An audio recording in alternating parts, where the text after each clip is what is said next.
Ladies and gentlemen, welcome to the Addicted to Success podcast. I'm your host, Joel Brown, and I'm here today with the serial entrepreneur who built a business called One Face that has changed over 1 million lives around the world. He also was a millionaire by the age of 21 and has featured in Forbes 5 times. His name is Fam Mirza, and I'm excited to bring to you the man right here, right now. Fam, welcome to the Addicted to Success podcast. How you doing, my brother? Thank you. The honor is all mine. Thank you, man. Thank you. You know, we've been following each other for a little while now. I know that you reached out to us a few years back when we were just getting started with Addicted to Success, and you're a fan of the advice we're sharing. Now I'm a fan of the advice that you're sharing, and I've been compelled to ask you to be on the Addicted to Success podcast. So for anybody out there that has, big dreams and that are immersing themselves in self-development and entrepreneurship advice. And I get people that send messages to me that say, one day I'm going to feature on your site. One day I'm going to feature on your podcast. So it's awesome to see you circle back around and now you're here. So, man, I've been following you guys for over 4 or 5 years now. When you first came out, I just loved the content that you had put out. And it was just great content, such clear and concise and to the point. That's what I loved about it. Everybody puts out content, but if it's not clear and concise, I mean, there's a difference between reading an article for 20 minutes that creates a minuscule amount of value than reading an article for 20 minutes that creates an immense amount of value, right? So, for sure. Thank you, brother. Thank you. Appreciate you. So let's get into you, man. Let's get into you. I know that when I look at your Instagram account, I see you making a lot of moves. And you said to me before that you only sleep 4 or 5 hours a day. I believe you because I see how consistent you are. You called me at 3, 4 a.m., 4 hours of sleep. I was up at 8, 9 o'clock. You're a wild one, mate. You told me, you said the same thing. My ideas won't let me sleep. People that sleep, it's actually proven that people that sleep a lot have a mild form of depression. Because they don't want to get up, right? They don't have something to get up for or something to do. I levitate out of bed every day. Yeah. Adele's home, I listen to Adele every morning. Adele's on, levitate out of bed, man. My ideas won't let me sleep. When you're on a mission, you don't sleep. Yeah, I believe that. I really believe it. I remember in our conversation yesterday, I said that when I need to go to bed, because my body just physically can't take anymore, it pisses me off because I want to stay up longer. And then when I wake up in the morning, I want to jump out of bed and get into it. So I get that, man. It's the energy of your purpose. It's yeah, man, I love that. The energy of your purpose. It's you feel the eyes. It always comes with the eyes first. You feel you're getting tired and super heavy. You're trying to fight it off. You can only fight it off for so long. You just need it. Yeah, that's right. So Fam, what fascinates you right now? What really fires you up? Man, you know what fascinates me, man, is the era that we're in, right? 2017 now. This is fascinating. January of 2017, where a status can change the world. That's fascinating. Where you can literally become whoever you want to become. That's fascinating. When you can make $1 million from this thing called the internet, that's fascinating. So it's the power that we have now, we have never had before. And I say the internet is still, I don't want to say in the infancy stage, but it's damn close to that. It's just in the growth stage. We haven't seen anything yet. We haven't seen anything yet. We've just gotten into data mining at the rate that we're data mining now, right? With Facebook doing what it's doing and all these algorithms and whatnot. I think that's what's really fascinating. Even when, let's say even about 4 or 5 years ago, it was a little harder to make a massive amount of money with the product. It was a lot harder because we didn't have certain data and there was no data mining going on, things like that. But now it's just becoming so much easier. And with all the brands that we've created and that we run, you know what I mean? It's man, just that data is literally everything and more. I mean, Mark Zuckerberg is about to be the most powerful man on earth in 3 years. Yeah, it's crazy, literally. Man. It's absolutely crazy, right? So would you say that that's really a huge component of the way that you've been able to achieve massive success in your businesses? Because I know that you promote quite a lot online. You have strategic business partners and an incredible network. But would you say that getting hold of that data has really allowed you to really stretch your product a lot further? Yeah, I mean, the data is what takes it to the next level. I mean, it's ever changing. So, like, for example, when we first started, when I was 15, and we come out with the jersey, and then the jersey trend took off and whatnot, the split jerseys. That was more of about, and we didn't know it at the time, but that was micro influencer marketing, right? Nelly wearing it in the 2001 Super Bowl halftime show. That was, my partner said, "How are we going to get these jerseys out?" Like, I was tired of selling this shit at like basketball games and football games and high schools and Bears camps and things like that. I was like, we're just going to get on the most famous people we know. That was literally influencer marketing back in 2001. We were kids. Yeah. So it's changing, right? Even 3-4 years ago, I would say the number one, I would guarantee the number one cost-effective acquisition channel was influencer marketing, hands down. We destroyed, like on Instagram and on Facebook and all these things. When somebody posted about us, one, the engagement was through the roof, and then two, like just those followers we would get from that. It's not like that anymore because the algorithm changes. So now it's about data mining, because now Mark Zuckerberg needs money. So with that said, especially with going public now, right? As soon as Mark went public with Facebook, that's when I knew the shift was coming, because he has to. Now he's reporting to hundreds of millions of stockholders. So all they have to do is pretty much meet those Q1, Q2, Q3, Q4 growth strategies. So with that said, that's why the algorithm changes came and the ad revenue went up and, so on and so forth. Beautiful, man. That's a really great breakdown. Great examples too. So share with us, what are the businesses that you've achieved success in? And what do you believe for each business that you've launched or business that you've invested in? What do you believe really makes that different from the rest? I mean, we've had so many different brands. So I have a team of about 28. I've known some of these guys, man. I've known 11 of these guys for like over 13 years, right? So like since we were kids, since we were 15, 16 years old. And that, the crazy part about a team is like as they get older, they become so much better at what they do. And we all do, right? We all grow and we have these things. And with our brands, I think it's just been that growth. What I say is like anytime, since I'm the CEO, usually I find the brands and I create the whole brand idea, the product design, everything. So like I have never had a brand that I haven't used.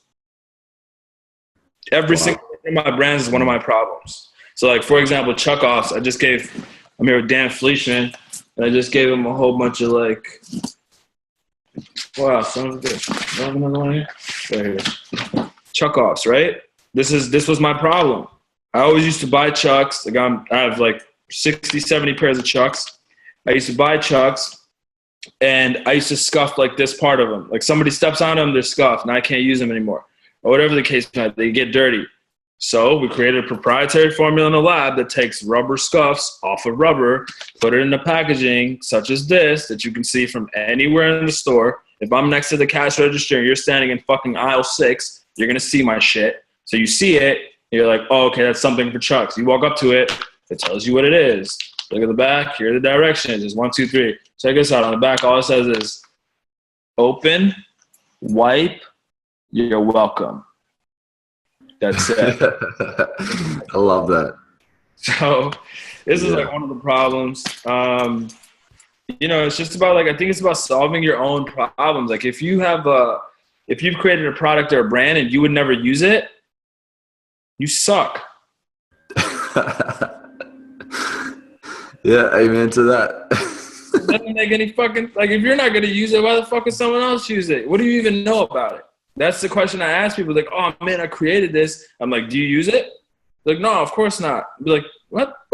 You're not even the user and you created it. Do you have someone who's the user around you at all points in times, like testing it? Like, it doesn't make any sense, right?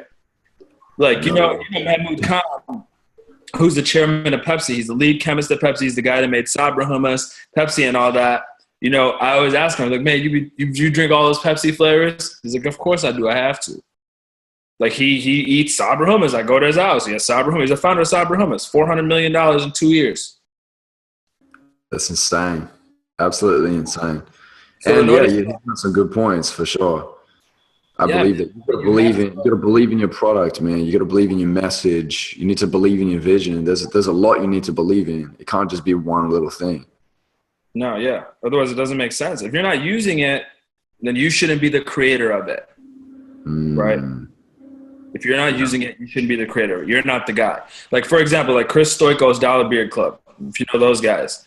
Dollar Beard Club, you know, I had met him like a little bit right after launch, and like people like just used to always hit me up like, oh man, you need to meet Chris. He's just like you, same energy, things like that. So I was like, oh man, who is this guy? So I met with him, and when I met with him, I was like, you're the fucking guy. You're the guy that sells Dollar Beard products. You know why? He's like, why do you say that? I was like, because you have a fucking barbaric beard. You just have like a Viking beard. Like if you're not the guy, I don't know who else is the guy.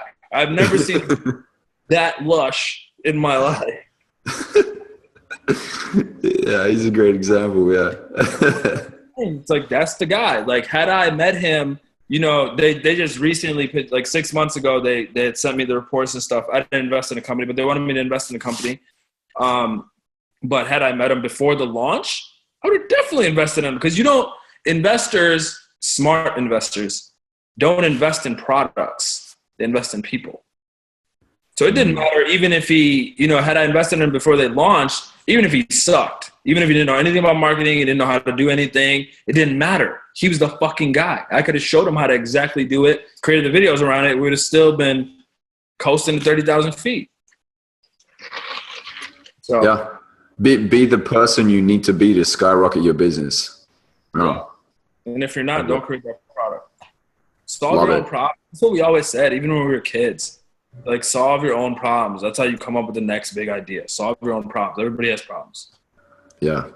Yeah, I love that. I love it. When you shift and look at it from that perspective, it becomes so much easier, because I think everyone's got ideas, but if it's something that really pisses you off, like if it's a real pain point, you're going to want to take the action. And I think that's the difference.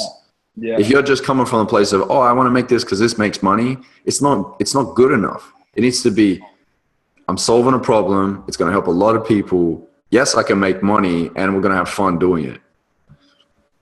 I don't think any uber successful entrepreneur does it for money. I think money is always the byproduct, right? If you create a business and you're just all about the money, you will only get so far. You might get to like 6 figures, whatever the hell you might get to. But like, no one does this for the money. Like, if you didn't pay me to do what I do, I would still do it. Because these are my problems. My chucks are fucking scuffed. You know what I mean? Like, I'm a fashionable guy. So like these things, like, but I don't wear like real ostentatious, like crazy shit, like Balmain and stuff. But like, for example, like these shoes on my feet, right? These are like hand embroidered shoes from Turkey. This is the next brand we have coming out. Azan Shoes, AzanShoes.com. Oh, I like him. And so like Turkey is actually, I'm from Turkey. So like my background, right? Yeah. So we're from Istanbul. We're from Azerbaijan. So our whole family's from Azerbaijan. So like when I found these, I went to Istanbul to try to scale them up. And the reason I called them Azan Shoes, because my son's name is Azan. So like he's 7 years old. So this is like the first brand that we've literally worked on together. And he's the one that decided on the logo.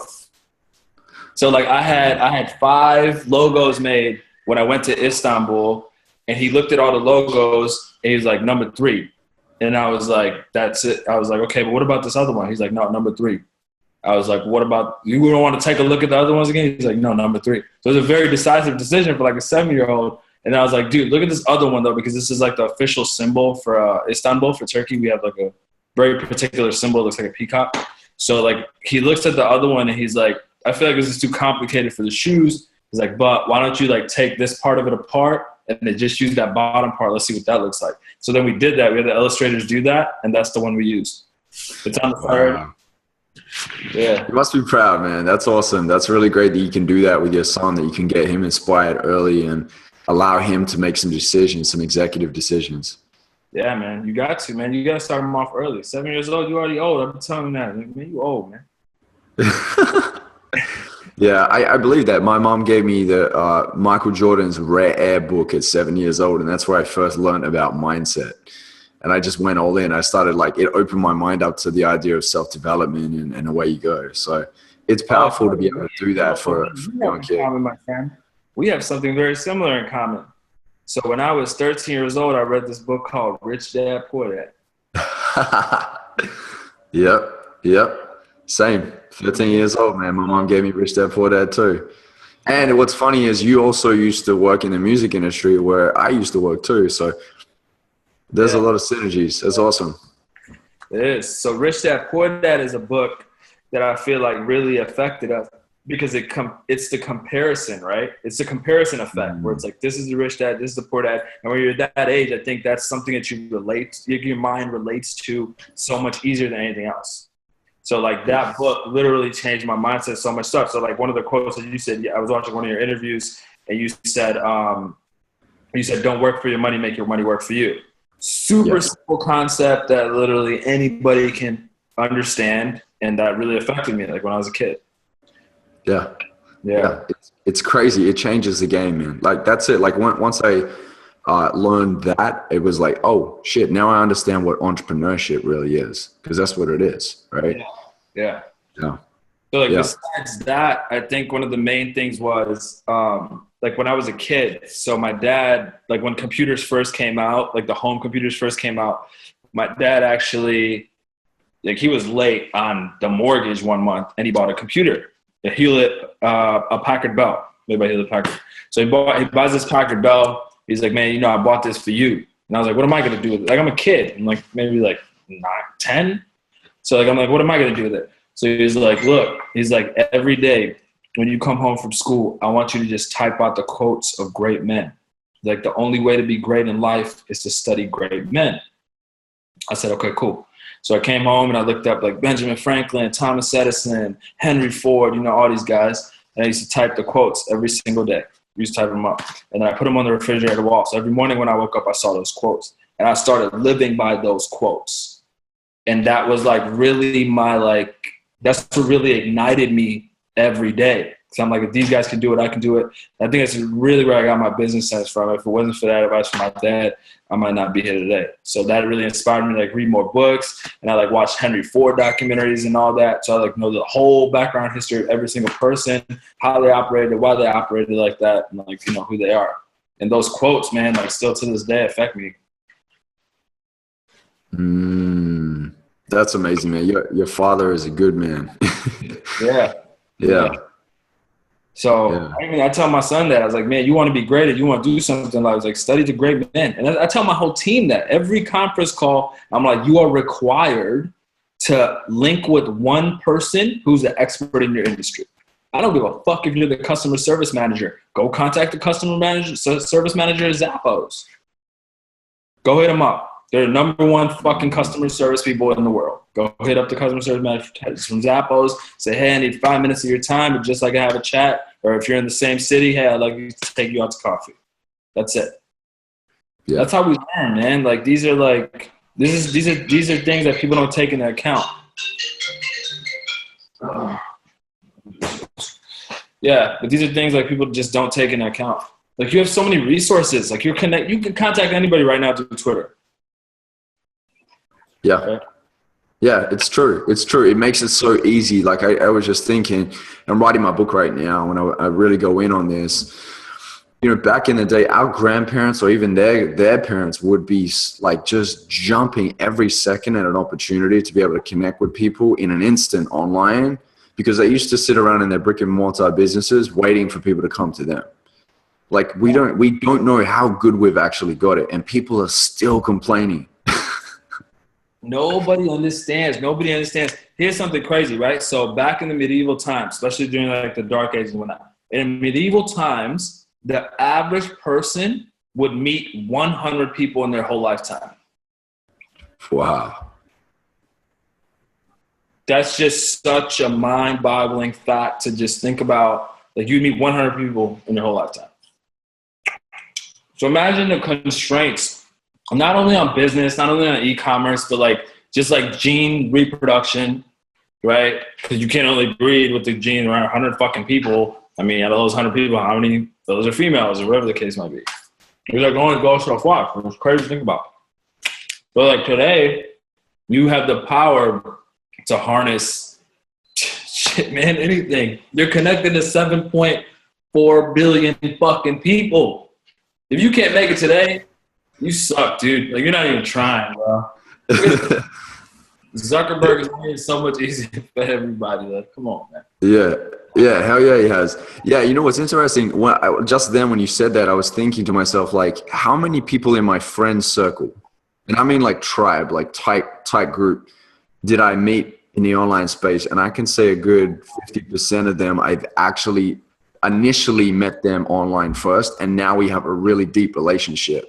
And that's the key. It's like meet online, but then boom, go meet in person. Like, talk about real stuff. A lot of my friends that I'm friends with in the industry, in self-development, whatever, speaking, coaching, business, half the time when we hang out, we don't even talk about business. We talk about life stuff. We talk about relationships, talk about dumb stuff that we did when we were younger. Like, you know, we're getting to know each other. And I used to want to have millions of friends. I want millions of people that I can serve. I want access to millions so that I can really, like, you know, get the message across.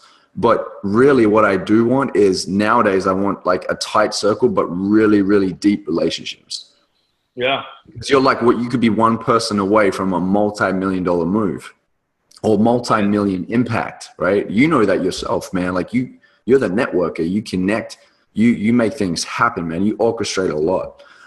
Where have you gone wrong in the past? If you could share with us, because like we hear a lot about the successes, we hear the glory, but we don't hear the story, right?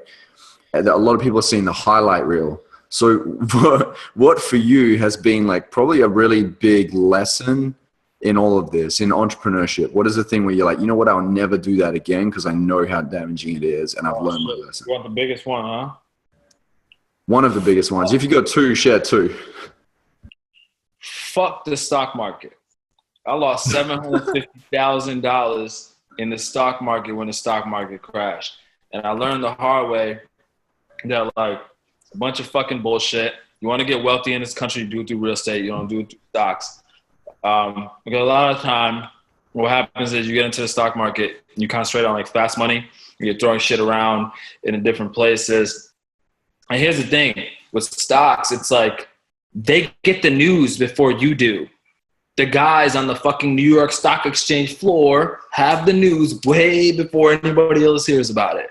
So they're dumping, and you don't know what the fuck is going on, or you're a few minutes late and you just didn't pull the trigger on time, and the money goes like this.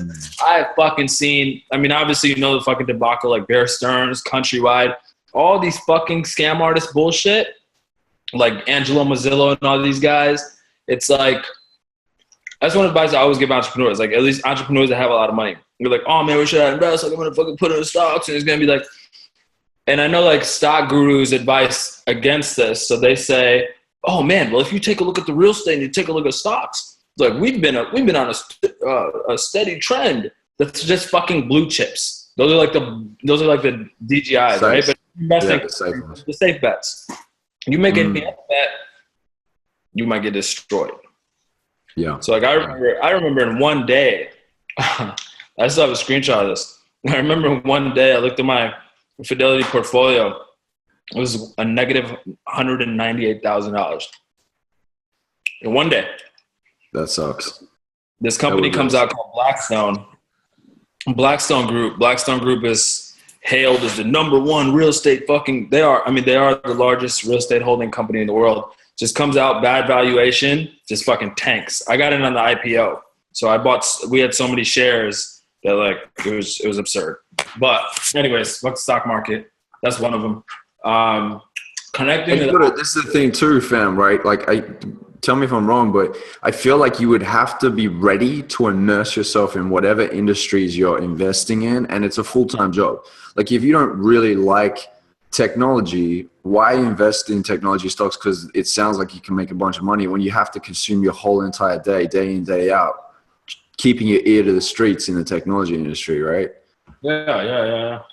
I mean, you have to. I mean, even if you hire like an expert, so-called expert in the stock market thing, it doesn't matter. Because I mean, these guys are only it's just about news, and it's like timing it out. But like, regardless of what happens, if you invest in a company that's not one of the big boys, it's like the CEO gets the news before you do. Yeah. And If the it's a big CEO risk. wants to fuck you, he will do so. Give me 1 minute. Yeah, what's up? Yeah. Yeah. All right. Yeah, okay, no worries.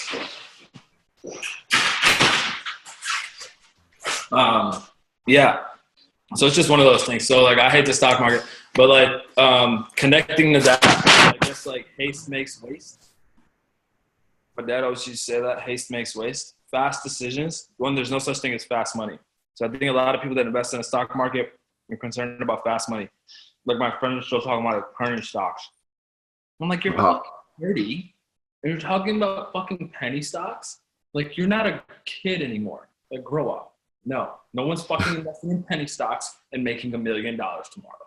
No one will do that. No one will wake up tomorrow and invest in penny stocks and make $1 million. So like, I think that's a hard lesson a lot of entrepreneurs have to learn. Like, everybody wants that fast track, right? Or everybody like scales their company so fast. Oh my God, I just fucking raised $20 million. I'm about to hire 300 people, bro. We're going to make $1 billion tomorrow. No, that's not the way this works. Companies that scale slower have so much more longevity than companies that scale fast. For example, there was this guy, his name was Fisker. He made this car called the Fisker Karma. That guy's, you know that car? I remember, before the Tesla, right? Right before the Tesla, because he was the guy who was like, "Oh man, if we scale this and we get to market faster than Elon, we're gonna make $1 billion." Well, buddy, you came out with that car. Even I'm pissed off about this because I was gonna buy one. So he comes out with this car, and it's just a piece of shit. Consumer Reports testing had it for like 6 months, and the shit got flatbedded 4 times. Terrible functionality. It was just a straight design play. So people are spending like $130,000 on just design.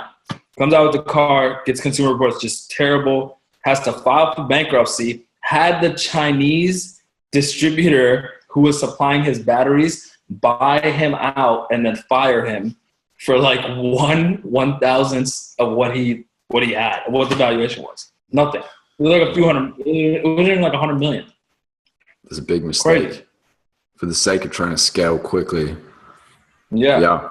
And Elon did it right because Elon's positioned himself now as like, they really went in on the product and made sure it was incredible. And so now he's like got a strong foothold. It's going to be really hard to beat him because he's already ahead now. Yeah. And then I got the Tesla. I was a 1700 person in the 1739 person in the US to have a Tesla. And it's literally changed my life. Yeah. Hands down. I keep hearing that. I keep hearing people say that they're really big fans of it, so I'm going to have to get one myself. Everybody that gets in that car, I let them drive that car like, yo, what the fuck is this? I've had like the Wraith, I've had like the Lambos and all that shit. That's a bunch of bullshit. Still a fucking car. The Lamborghini is actually the worst fucking thing ever made. It drives like a go-kart. It drives like a straight go-kart. It's so hard to like control because it's so stiff, right? It's so far off the ground. My Tesla dust that Lambo.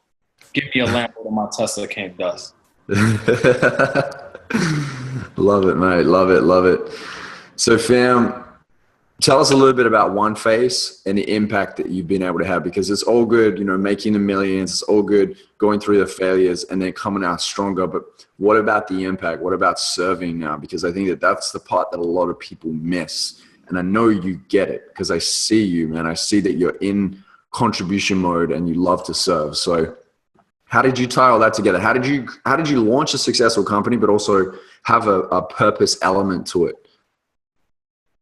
So like, with One Face, I've always wanted to have a charity brand. Like since I was a kid, since I've been creating brands. So like I've had a lot of ideas with it, and the ideas just never came to pass because like some of the ideas were really bad. Like I had one that was called Percent. It was like a clothing line. It was like a percent sign. Percent sign is a pretty intriguing symbol. So we had like a lot of rappers wearing it and shit, but then we were like donating 99% of the proceeds to charity. It just wasn't scalable. Like, yeah, I didn't think about that one at all. That's funny. That's when I was like 20 years old. So I was just thinking then, I was like, how would you be able to grow that? And you just said then you couldn't. month over month, just negative as fuck. I was like, yeah, I just can't. Nope, this is just totally not working. A little too generous. You have a purpose. You have a bracelet on. Yeah, man. Yeah. What does yours say? Your My Intent bracelet. What does yours say? This is my boy's company. Yeah. One of the advisors. Yeah. Mine says purpose. Purpose. I love that. Mine says transformation. That's awesome, dude. Yeah, I love that. I know Chris hit me up when we first came out with it. Yeah, he's an awesome guy, man. A really nice guy. I met him at Ty Lopez place. We were hanging out having dinner, and he was sitting next to me. I didn't know who he was, and he was like, "Hey, do you want a bracelet?" I was like, "Yeah, cool." So put together a transformation one for me, and yeah, it's awesome. It reminds me so often, man. I look down at it sometimes. You know how sometimes you get a little bit blind to things. Yeah. If you keep seeing it, but with this, I notice it quite often. It's a great idea, great concept. Yeah, I loved it. So yeah, he had hit me up because of One Face and stuff. And he's like, man, take a chapter out of One Face's book. Like, I'm doing this bracelet thing, and I'm like, okay, what's the proprietary play on it? And he was like, oh, I just making bracelets with words on it and whatnot. I was like, man, okay. And I was like, dude, what'syourword.com? That's the domain now. That's awesome. That's the simplest shit. Like, he's still promoting My Intent, but I'm like, I get it, but like, what'syourword.com? Yeah. No, doesn't get bigger than that. So that domain really, I think, would really help him out. And I think it would go to the next level if he just promoted that instead of My Intent. Like, I get myintent.org, but even when I say it to you or any of the viewers on this, they're going to be like, oh, what'syourword.com? Got it. Makes sense. It makes sense. Yeah, you pick your word out and you wear it, right? Yeah, Chris, that's awesome, man. I'm going to text you when this goes live, Chris. You're going to see this on what'syourword.com, and we're going to compare it to the myintent.org. see the traffic spike. The traffic spike, yeah. Definitely. Love it. We love them traffic spikes, man. Awesome. Hey, man. Hey, I appreciate you posting that video today. You posted it. It got like a few thousand views and a lot of likes on the Fam Speaks page. Yeah, it's going to keep going up, man. It'll just keep going up. That's the way it works. Yeah. Yeah, if it's a good message, you want to spread it. That's really what I've lived by, and I feel that it's created great relationships because I learned a long time ago that you can go far by yourself, but you can go even further together. Like, I just had that. Remember, I was telling you yesterday, I had the whole Superman complex of like trying to just control everything in my business and not hiring anybody and trying to like take the whole pie for myself. But, we can make more pies, man. It's that abundance mindset. You want to step into that abundance. And really, that's what you're doing with One Face is like you're staying abundant by going, I'm going to break off a piece of the pie for people that actually really, really need it too. So what do you think was the driver behind this, man? What was the driver behind One Face, and why do you believe it was so successful? Because you changed 1 million lives with this product, with this brand. Yeah, a few million, man. It's been crazy. So like with One Face, dude, it was more of about like, obviously I always wanted to have a charity brand because of the fact that, I grew up in the slums. I didn't meet my parents till I was 7 years old. So like when my parents had me, I was born in Qatar. So like we're mixed with some others with like Turkish, Egyptian, Indian, things like that. So one of my aunts actually lived in India. And they were like, oh, we're going to drop him off with my aunt to like raise me until they were like stable. Cause they were just growing in their careers and they didn't have money like that. So they dropped me off with my aunt and I didn't really like meet him till I was 7. But I grew up in some crazy conditions where I didn't know what a shower was till I was 7. So like we used to take like baths, or I guess our showers, with like a bucket and like a cup, and you just put the cup like over your head, and that's how you like bathe. So when I came to Qatar, I was like, there's this thing in the wall that keeps spraying water out, like this little metal thing. It's really weird. Mom was like, yeah, it's a shower. Check it out. So it was just one of those things, man. It was just a shock. And then when we came to America, on a whole different level of shit, like, oh man, there's just so much, you know what I mean? It was a total economical shock. So it was like one of those things. And then that's why I think I always wanted to have a charity brand. And then since my dad made me do all these things and read all these quotes and, you know, reading, really learning about these great men, I had that power to like change the world. I never looked at it for money. I never looked at it for these things. Like, yeah, money is great, but like money is just freedom, right? I think that's the main, that's the main aspect of money that people don't grasp. If you have money, you can do anything, right? Yeah. You can go on vacation, you can travel the world, you can do certain things. So money is just freedom. So that's one thing. But like, if you can make money and change the world at the same time, now we're talking about a different level of thing. So we came about with One Face. I think the design is what brought One Face together. So there was a company called SD Works out of Japan that designed the first mirror face watch. It was in 2000, about the end of 2008, like 2009. They come out with this watch. I really thought it was a really intriguing watch because it was a mirror face watch. I was like, yeah, it's really weird, you know. I'm a fashion guy. I got one of my boys' watches on right now. This is Dominic's company. So I was like, man, it's a really intriguing watch, but the watch was just designed really bad. Like the mirror aspect of it was cool, but the symmetry lines were off. And, you know, being a designer, it's like, I got to redesign this. So I put like 4 buttons on, I put some more buttons on it. I changed the bands. I like played around with a lot of different fabrics and like what material I was going to use for the band, so on and so forth. So he finally got it. And I just thought it was a cool watch. It was never meant to be, it was never like One Face at that point in time. So we took it, I gave it to a lot of like, you know, artists that I work with, singers, rappers, and I always wore it. So I wore it and everybody always kept commenting on it. Like I had 2 guys bite off my wrist 2 different times.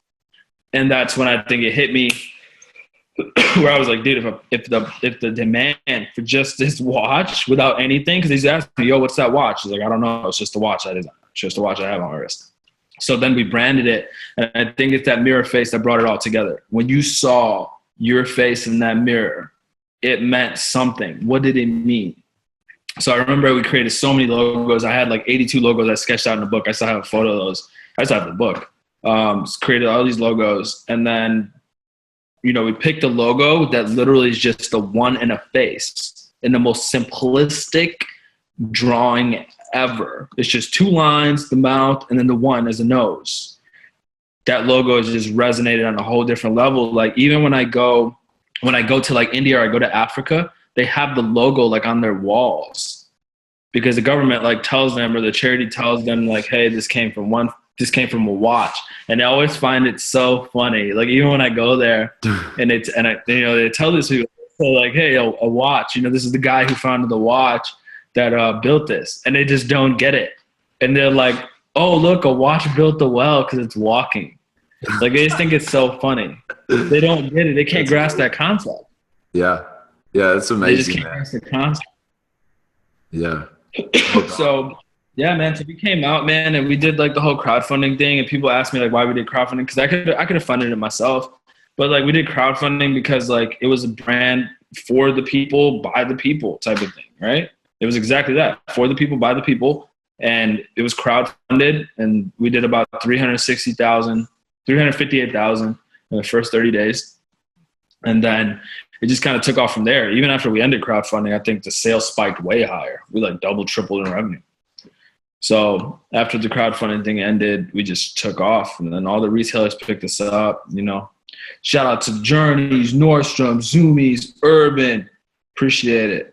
All these guys, all these retailers picked us up, and it just resonated on a whole different level. I think it's because we quantified like what the change was. A lot of these brands come out of like these bullshit charity brands. I don't even want to say bullshit, but like non-descriptive charity brands. Like, hey, if you know, this make you feel good if you buy it. That's fucking great. But like, tell me where my money is going. I don't care what else you have to say. Tell me where my money is going. So when we came out with the Hunger Watch, we said 1 watch feeds 20 children in the Horn of Africa. We said 1 watch supports a cancer patient in the American Cancer Society. We said 1 watch provides 4 treatments in Kenya at this center. At this center to keep a child alive. This is where the center is located at. I think it was that transparency which really took us to the next level and made us the largest charity watch brand in the nation. Because anybody could say anything, but when I could show you and take you to that village where that well is built at, and then I pump the handle on it, and then the water comes out, Now we're talking a different ballgame. Now it's a shift in your thinking. Oh, what a feeling. And I think that's what really took. Yeah. Amazing, man. Amazing. Yeah. Pat yourself on the back, man. There's a lot of people out there that have money and have ideas, but they're not willing to like do something with it or even serve others as well. Cause they just feel like just a little bit more money. I just need a little bit more. I just need another million. And like, you're already out there making the moves, man. So congratulations. That's awesome. What do you think it is? You know what it is, man? The first world is like everybody's running on the fucking hedonic treadmill.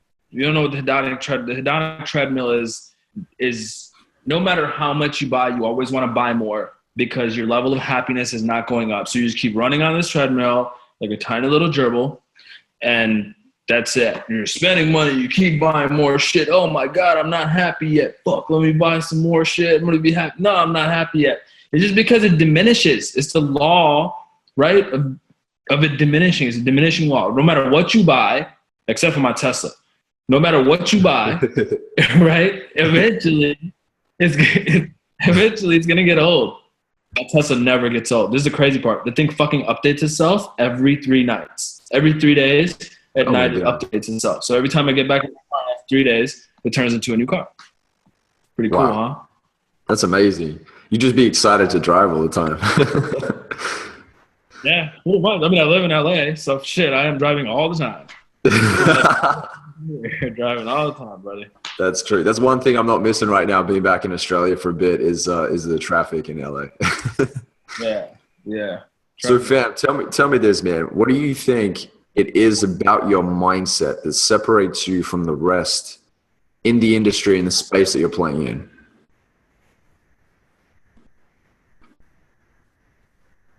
Like, especially with like the Fam Speak stuff that we're coming out with, you know, like every time I'm on a fucking conference call, even with my team, fam, like, how is this going to make money, man? Like, what's the end goal, bro? Like, what's the larger cohesive vision? Because I always have one. Going into every brand, I have some type of larger cohesive vision. And with this one, I don't. And I don't want to. Not yet. Because I don't feel like if you're the leader, man, this is about like if you take the elevator all the way up, send the fucking elevator back down, unless you're an asshole. You know what I mean? You take the elevator all the way up. Like, we're already the leaders in our industry. Send the elevator back down so more people can get on it and come back up and show them what floor you're on. Yeah. So one of those things where, like, this is about motivating people. I mean, honestly, yeah, we've changed the world. Yeah, we found a watch that changed the world. And yeah, we've had all these different brands. And yeah, we made, you know, millions upon millions of dollars. It's great. But, like, it's not about that. It's about like inspiring like the next generation to change the world, because you're going to die. I'm going to die. You're going to die. Everybody eats 3 meals. You sleep in one bed. And it's more about like inspiring that next generation to do something, because right now is when they have the power to do it. And they're only growing in that power. So it's about getting into their heads and teaching them how to do it and changing that mind thinking, right? Like, think about it this way. I hate Snapchat. You can put that shit as a quote. Fuck Snapchat. Snapchat is a platform that's all about entertainment. It is literally making the next generation that much fucking dumber. Every platform is different. Facebook, about connecting with like family and friends. Twitter, straight news feed, straight knowledge. Instagram, the new resume, curation, more going on the art side now, kind of becoming like Behance. Snapchat, fucking bullshit. Becoming like the next stupid TV world star bullshit. Stupid shit on it all the time. Honestly, I don't even think any brands are going to convert any ROI on it. It's probably going to die here in the next like 3 to 4 years, I hope. But I hate Snapchat. And it's about like these type of platforms coming out, and these kids are spending so much time on Snapchat. They don't even fuck with Twitter. Like, they don't even know Twitter and these type of things. They don't want to read a book. Oh man, I'm going to go on Snapchat and see like what my friends are doing. These are the younger kids. We're safe. we skipped that generation. Like, we're in the safe zone. We're like with Instagram as far as Instagram, Twitter, Facebook, Snapchat. We look at Snapchat and we're like, this is dumb as fuck. We're not going to get on it. So this next generation, they're so enthralled by Snapchat. And I think we have to like cause their like mind to shift. Like, there's certain platforms that are out that are bad. And I think that's one of them. And I think that's what it's about, like causing them to, instead of entertainment, because entertainment causes a certain type of thinking.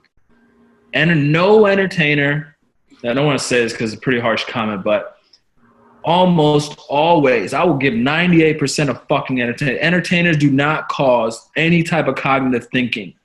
No thinking. All you do is entertain. Anybody can entertain. All these famous people on like Instagram and all this bullshit, it's all entertainment. Even like the chicks that are half nude on Instagram, it's entertainment. But it's just like this. Soulja Boy Chris Brown, right? Fight just got booked. My man 50 just booked that fight. Oh my God, it's like the big thing in the news right now. Chris Brown is going to fight Soulja Boy in the ring. I will guarantee that nobody will remember that shit in 2 weeks. Yeah. It's yeah, man. We're feeding our minds with a lot of useless, meaningless things. I was speaking with Steven Kotler. He's incredible. This guy studies states of flow and works with the Navy SEALs and extreme athletes and Red Bull, extreme athletes. And he was saying as well, he's like, the most important thing is to be able to focus. Like, we're having a conversation about the fact that this world is just full of so many distractions now that if you have an ability to focus, you're winning. Like that's what will be the defining factor with so many entrepreneurs is, are you able to handle your business before you even check your emails, before you even look at your Facebook feed or Instagram or anything like that? Are you able to take action now instead of getting lost in a notification that pops up on your phone? Because it's scary, man. It's like, do you know what? No, I'm going to rephrase it. It becomes easier for people like us who get that and then stay focused. Oh yeah. Yeah. I always say that. I have like a whole like speech, and we have a whole video coming out of focus. It's like success is the ability to use your seconds in the proper fashion. That's what success is. There's 86,400 seconds in a day. If you're fucking off most of those looking at Snapchat, you lost. Congratulations. Yeah, if I could define success in one word, it's discipline. That's it. Discipline. Exactly. Commitment, focus, belief, like just unwavering, bulletproof, man. Discipline. Because you are the sum of the content which you input into your mind, right? Wow. Think about that. Yeah. If the content in your mind is like, just like basketball games and like rappers and like raps, that's just what you think about. So, But if you input ideas, what if you input quotes? What if you today's articles? What if you input today's technologies and today's innovations? Oh, buddy, now we got a problem. That's like Jim Rohn, man, when he's like, you're the sum of the 5 people you hang around most. Like that's the old school saying. Now it's you're the sum of the content you feed in your mind every single day. There it is. That's a quote. I never even said that before. We'll write that down somewhere. Put it up, man. Put it up. Read it right now. It's powerful. It's powerful. Yeah. No, this is awesome, man. I'm loving this conversation. I feel like there's so much value in it. What would you say is your superpower? Something that like you get a lot of feedback from people where they're like, Fam is a dude of integrity, or is this or that. Like, what is that one thing that you feel really resonates with a lot of people about you? I think it's my personality. Like this is like my superpower is networking, right? My network expands past, I know from everybody to Puff to 50 to like some of the top rappers in the game, J. Cole, Drake, to the CEO of Pepsi, the head designer at Nike. Yeah. And the niggas in the hood blocks. So you know what I'm saying? I've came up so many different ways that like I know if you guys know like Lil Durk or like Chief Keef, like Durk's my man. Like you know what I'm saying? These are like guys that are straight from the hood, like kill you at the stop sign type of guys. And the CEO of Pepsi is a guy who's like has his masters, PhDs. And then like Puff, Puff's in his own other doing what he does. So it's just that type of different networking. I think that's what my superpower is, networking. I just know literally anybody and everybody. And I think I can just relate to a lot of these guys because I grew up in so many different countries. I speak 4 languages, or I know a lot of different shit. So like, I didn't go to college. So I hustled in the streets, so I know a lot of hustlers. You got that immigrant intelligence, and you got a strong networking game too. Two things that are separating you. That's awesome, man. I love that. I love that. Yeah, huh? For some immigrants. Remember Jay-Z said that in a song. Yep. Also, man, Love it, man. Like it, man. There's nothing like it because like certain people don't get the opportunities. Like, you know, I would hate to fucking grow up rich. Like, if my parents were rich, this shit would have sucked. I would have had everything handed to me when I was a kid. I wouldn't have made shit of myself, you know? Maybe I would have. Maybe I would have thought outside the box. I think outside the box out. But most people won't. Because why? You don't need to. Yeah. I think being hungry is a good asset to have. Like when it's fed to you, when you're fed and you don't have to go out there and get it yourself, then it's easy. You're too comfortable. All right. You can't think outside the box because you don't need to. You're comfortable where you are. So I think it's really good that you've come from that place. It's like find your pain, right? Find your pain in your life and let that push you. And then if you attach also the pleasure with that, which is your vision, that pulls you. So you get the pain for the push and the vision with the pull. It's powerful stuff. Yeah. You have to know that. You have to be with it. But people aren't, man. They're distracted by Snapchat and all the other bullshit, and they don't have time for vision. They don't make the time for visions, and they don't make the time to get to know themselves and know where they came from or know what their pain points are. And so they miss out. They lose. You know, a lot of people my age think it's really weird that I'm always reading books. I'm like, what? I get that too. Catch an article on the fly on your iPhone. I was like, man, it's just not the same. Like I've tried it on the iPad, I've tried it on tablets, but it's like, dude, where we come from, it's like, come on, man. Like you're like destroying like the art, like the nostalgia of reading a piece of paper with writing on it. Jesus, this man. You know what I mean? Like the Quran and the Torah and the Bible is written on paper with words. Like this is like the first human, you know what I mean? Besides speaking, it's the first human communication. Now you got it on this shit. Look at this tweet. I don't know if you see that. There it is. You're the sum of the content you input into your mind. Yep. There you go. There you go. Love it, man. So fam, where can we find you? Where are you online so that we can reach out to you or see what you're up to? Oh man.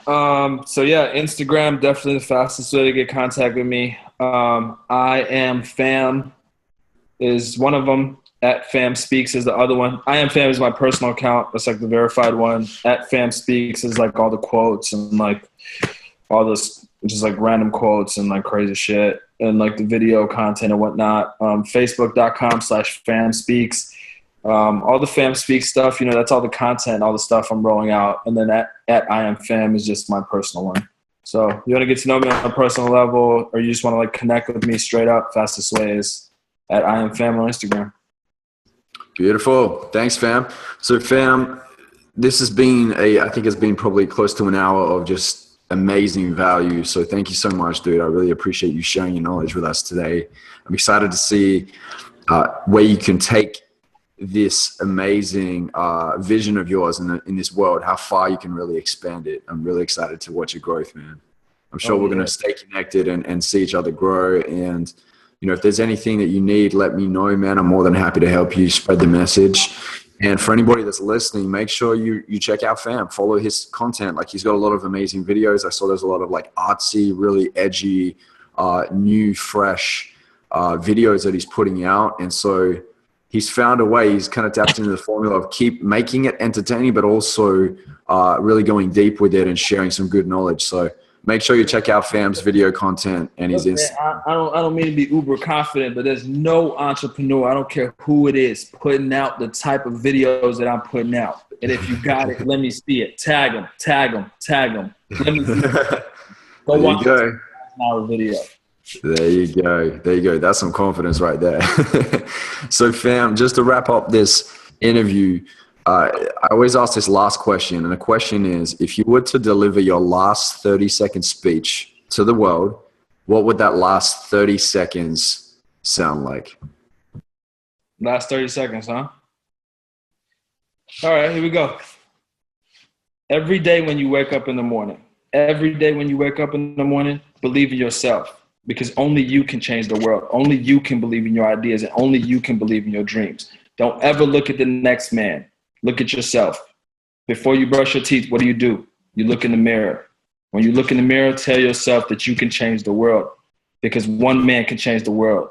One idea can change the world. One dream can change the world, as long as you have the right execution behind it. Become knowledgeable on it, and then execute.